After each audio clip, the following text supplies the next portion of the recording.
원세훈 전 원장이 선거 개입 혐의로 법정 구속되자 부인이 이명박 전 대통령을 찾아가서 항의했다라고 어제 TV조선이 보도했습니다. 지난 8월 달에 징역 4년 선고가 났는데요. 그로부터 며칠 뒤에 원세훈 전 원장 부인이 이명박 전 대통령의 논현동 사저로 갔다라고 합니다. 그러면서 이명박 전 대통령을 만나서 대통령께서 관심을 가지고 석방이 되도록 잘 도와줘야 되지 않냐라고 읍소했다라고 하는 건데요. 하지만 이명박 전 대통령은 원 전 원장의 혐의나 구속에 대해서는 아무런 언급을 하지 않았다라고 합니다. 대신에 아들과 함께 살면서 마음을 굳건히 가지다라는 대답만 했다라고 하는데요. 그래서 원세훈 전 원장의 부인 같은 경우에는요. 구속 당일에는 법정 문 밖에서 원장만 제가 있느냐 이렇게 항의한 바가 있다고 합니다. 예. 부인 성격 좀 있으신 분으로 제가 알고 있고요. 네. 네, 국정원에서는 부원장이라는 호칭을 얻을 정도로요. 굉장히 여러모로 캐릭터가 강한 분이었습니다. 네. 예, 부인을 직접 취재하거나 통화하신 기자분들이 있는지 모르겠는데. 저도 법정에서 몇 번 마주쳤습니다. 굉장히 적극적이세요. 예, 저는 이제 직접 통화한 내용으로 알거든요. 예. 성격 좀 있으신 분, 캐릭터 좀 있으신 분이고요. 그런데 이제 갔더니 이명박 전 대통령이 했다는 말이 재밌네요. 아들과 같이 살면서 마음을 굳건히 가지라고. 예. 네, 정작 중요한 부분에 대해서는 아무런 이야기를 하지 않아서 섭섭한 마음을 가질 수밖에 없었다라는 취지의 보도입니다. 이 멘트는 본인에게 고스란히 되돌아올 수도 있습니다. 네. 어떤 예언적 멘트라고 볼 수도 있는데, 어쨌든 원세훈 전 원장의 부인도 사실은, 예, 사법적 처벌을 받기 힘들지도 모릅니다. 네.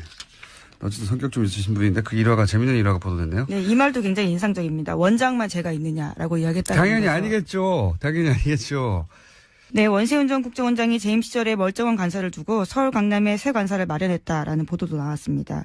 여기에는 국정원 특활비 10억 원이 쓰였다라고 하는데요. 원래 국정원 안가로 쓰이던 곳이었는데 2010년에 원세훈 전 원장이 관사를 개조하면서 이 비용을 국정원 특수활동비, 그것도 해외 공작금에서 충당했다라고 합니다. 해외 공작금. 예, 당시 고급 부자재를 쓰고 값비싼 직기를 들여놓은 것으로 알려졌는데요. 하지만 당시에도 이 사실이 언론에 공개된 바가 있습니다. 그러자 부랴부랴 철거를 했는데 심지어 그 철거 비용까지도 해외 공작금을 썼다라고 합니다. 본인이 한국 사람이 아니라고 생각했나 보죠. 해외 공작비를 갖다 쓴 거 보니까. 제가 이명박 정권 초기에 어떤 강연 자리에서 질문을 받은 적이 있어요. 이명박 정부를 어떻게 정의하느냐. 제가 그때 뭐라고 그랬냐면, 이명박 정부는 국가를 수익 모드로 삼는다. 지금 되돌아봐도 명언이에요. 아, 본인이 한 말을 스스로 그렇게 네. 말씀하시는 건가요? 네. 이게 이제 좀 어려운 말로 이익의 사유와 손실의 사유와 이런 말이 있잖아요. 이제 공적이어야 하는 이익은 개인이 챙기고, 과정의 손실은 다 공동체가 떠안는 사대강 같은 사업이 그런 거죠. 예. 공사비들은 대기업들이 나눠 먹고 커미션도 누가 챙겼겠죠. 거대하게 아주. 근데 이제 강 오염되고 죽고 하는 거는 국민들한테 떠넘겨져 있는 거 아닙니까? 근데 이명박 정부는 여기 더해서 그 비용의 세금화, 예. 그 범법의 합법화 이런 것까지 더해집니다. 왜냐하면은 자원회계 같은 사업을 보시면 다 합법의 틀을 쓰고 있어요. 절차적으로는 합법의 틀을 쓰고 있고 또 그 돈은 다 세금으로 하는 거거든요. 자기 돈을 가지고 하는 게 아니에요. 다 세금으로 하고 합법의 틀을 쓰고 있는데 그 이익은 이제 누군가가 챙겨가고 피해는 국민이 안게 되는 자원광물공사 이명박 정부 때 말도 안 되는 이건 사기다 싶은 그런 투자로 결국은 자본 잠식을 해서 망하게 생겼어요. 우리나라 정도의 경제 규모, 우리나라 정도의 경제 형편에서 공사가 망한다는 건 상상할 수 없는 겁니다. 예. 나라가 뒷받침하는 공사가 지금 망하게 생겼는데 이 어려운 걸 이명박 정부에서 해낸 거예요. 그 어려운 걸요. 굉장히 어려운 일이거든요. 그 예하 측근들도 똑같은 루틴이에요. 대통령이 국가를 수익 모델을 삼았다면 이 핵심들은 공직을 수익 모델로 삼은 거랑 마찬가지예요. 원세훈 국정원장이라는 공직을 자기 수익 모델로 삼아서 해외 공작비를 빼돌려가지고 스탠퍼드에 돈을 보내고요. 예, 200만 불 보내고 개인 거점 만들려고 했다는 거 아닙니까? 그리고 국정원이 소유한 건물, 거기 꼭대기층을 사적인 사교 공간을 만들었다는 거잖아요. 예, 심지어 여기는 원세훈 전 원장의 부인이 사적으로 쓴 것으로 추정되고 있는데요. 여기서 사교 모임을 했던 것으로 알려져 있습니다. 매우 이명박적이에요, 이 사건은. 예, 매우 이명박적이다. 굉장히 어울립니다. 이런 사건 없었으면 섭섭할 뻔했어요. 예. 근데 이제 지금까지 밝혀진 것만 해도 제가 이런 이야기를 들은 건 몇 년 전이거든요. 예. 저 정도가 드는 것도 몇 년 전이기 때문에, 예. 본격적인 수사가 이루어지면 훨씬 더 많이 나올 거라고 봅니다. 그때는 이런 이야기를 해도 아무도 믿질 않았었는데. 예. 자, 다음 뉴스는요? 네, 관련한 보도가 계속해서 있는데요. 원세훈 전 원장 시절에 국정원이 위장 사업자 이름의 차명 계좌를 무더기로 운영했다라고 어제 JTBC가 보도했습니다. 이 차명 계좌는 민간인 댓글 부대 등을 수사하는 과정에서 나왔다라고 하는데요. 댓글 부대 운영비 52억 원의 흐름을 확인하는 과정에서 해당 계좌들이 무더기로 발견됐다라고 합니다. 이것도 재미있는 뉴스네요.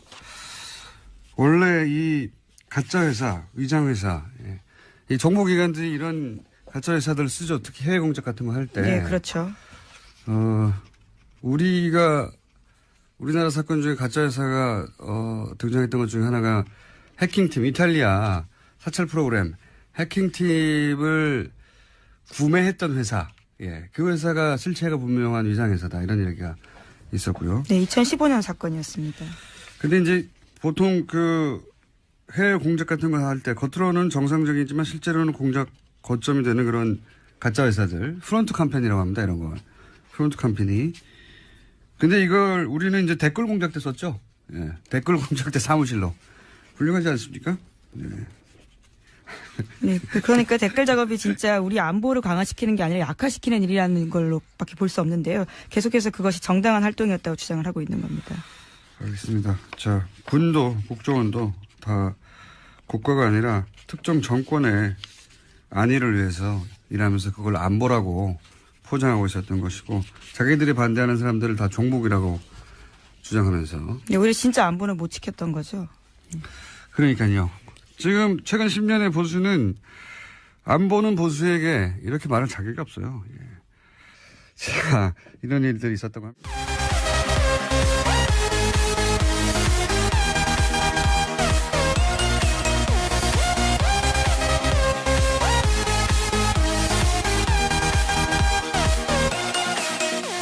커미션도 누가 챙겼겠죠. 거대하게 아주.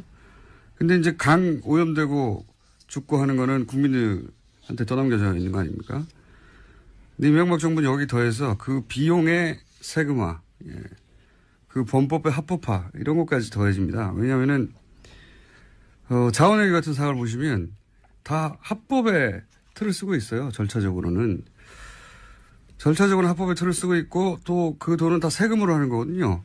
자기 돈을 가지고 하는 게 아니에요. 다 세금으로 하고 합법의 틀을 쓰고 있는데 그 이익은 이제 누군가가 챙겨가고 피해는 국민이 안게 되는 자원광물공사 이명박 정부 때 말도 안 되는 이건 사기다 싶은 그런 투자로 결국은 자본 잠식을 해서 망하게 생겼어요. 우리나라 정도의 경제 규모, 우리나라 정도의 경제 형편에서 공사가 망한다는 건 상상할 수 없는 겁니다. 예. 나라가 뒷받침하는 공사가 지금 망하게 생겼는데 이 어려움을 이명박 정부에서 해낸 거예요. 그런 내용을 알거든요. 예. 성격 좀 있으신, 캐릭터 좀 있으신 분이고요. 그런데 이제 갔더니 이명박 전 대통령이 했다는 말이 재밌네요.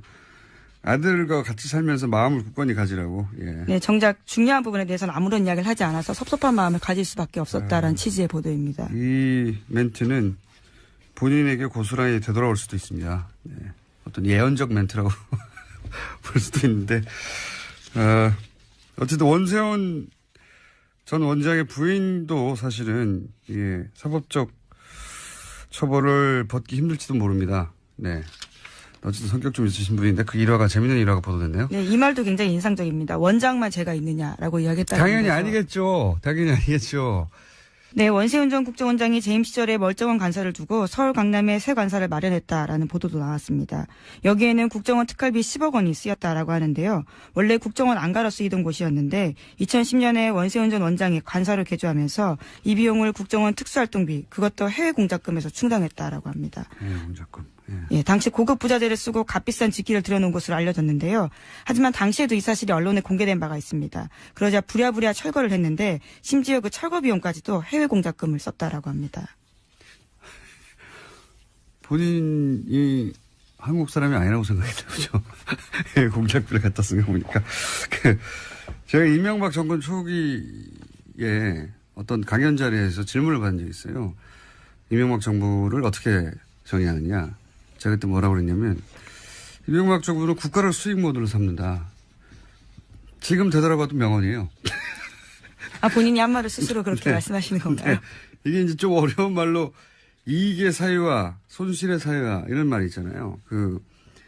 이제 공적이어야 하는 이익은 개인이 챙기고 과정의 손실은 다 공동체가 떠안는 사대강 같은 사업이 그런 거죠. 예. 공사비들은 대기업들이 나눠 먹고 그 어려운 걸요. 굉장히 어려운 일이거든요. 그 예하 측근들도 똑같은 루틴이에요. 대통령이 국가를 수익 모델로 삼았다면 이 핵심들은 공직을 수익 모델로 삼은 거랑 마찬가지죠. 원세훈 국정원장이라는 공직을 자기 수익 모델로 삼아서 해외 공작비를 빼돌려가지고 스탠포드에 돈을 보내고요. 예, 200만 불을 보내고 개인 거점 만들려고 했다는 거 아닙니까? 그리고 국정원이 소유한 건물, 거기 꼭대기층을 사적인 사교공간을 만들었다는 거잖아요. 예, 심지어 여기는 원세훈 전 원장의 부인이 사적으로 쓴 것으로 추정되고 있는데요. 여기서 사교 모임을 했던 것으로 알려져 있습니다. 매우 이명박적이에요, 이 사건은. 예, 매우 이명박적이다. 굉장히 어울립니다. 이런 사건 없었으면 섭섭할 뻔했어요. 예. 근데 이제 지금까지 밝혀진 것만 해도 제가 이런 이야기를 들은 건 몇 년 전이거든요. 예. 저 정도가 드는 것도 몇 년 전이기 때문에 예. 본격적인 수사가 이루어지면 훨씬 더 많이 나올 거라고. 원세훈 전 원장이 선거 개입 혐의로 법정 구속되자 부인이 이명박 전 대통령을 찾아가서 항의했다라고 어제 TV조선이 보도했습니다. 지난 8월 달에 징역 4년 선고가 났는데요. 그로부터 며칠 뒤에 원세훈 전 원장 부인이 이명박 전 대통령의 논현동 사저로 갔다라고 합니다. 그러면서 이명박 전 대통령을 만나서 대통령께서 관심을 가지고 석방이 되도록 잘 도와줘야 되지 않냐라고 읍소했다라고 하는 건데요. 하지만 이명박 전 대통령은 원 전 원장의 혐의나 구속에 대해서는 아무런 언급을 하지 않았다라고 합니다. 대신에 아들과 함께 살면서 마음을 굳건히 가지다라는 대답만 했다라고 하는데요. 그래서 원세훈 전 원장의 부인 같은 경우에는요. 구속 당일에는 법정 문 밖에서 원장만 제가 있느냐 이렇게 항의한 바가 있다고 합니다. 예. 부인 성격 좀 있으신 분으로 제가 알고 있고요. 네. 네, 국정원에서는 부원장이라는 호칭을 얻을 정도로요. 굉장히 여러모로 캐릭터가 강한 분이었습니다. 네. 예, 부인을 직접 취재하거나 통화하신 기자분들이 있는지 모르겠는데. 저도 법정에서 몇 번 마주쳤습니다. 굉장히 적극적이세요. 네, 저는 이제 직접 통화